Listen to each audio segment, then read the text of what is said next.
ज़्यादा गंदा है, गंदगी निकल रहा है, इसको भी किया जा रहा है।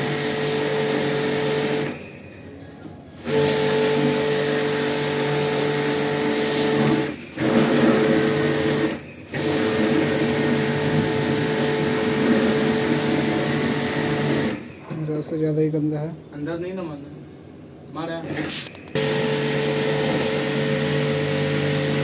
अभी हम लोग सर्विस करके फिर लगाएंगे।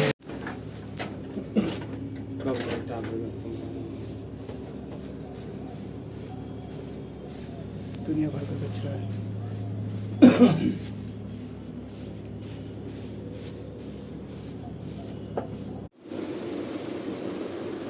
JLG का 1 टन का AC है, जिसको अभी हम लोग चेक करने आए हैं। तो लाइन तो दे दी है और चेक करके देखते हैं कैसे चल रहा है, नहीं चल रहा है। ऑन तो कर दिए हैं।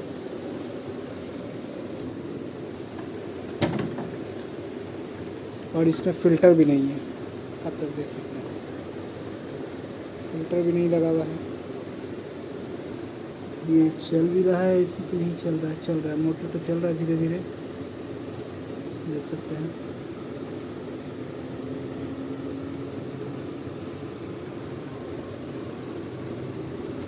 इस AC को पहले हम लोग सर्विसिंग करेंगे, सर्विसिंग कर लेंगे।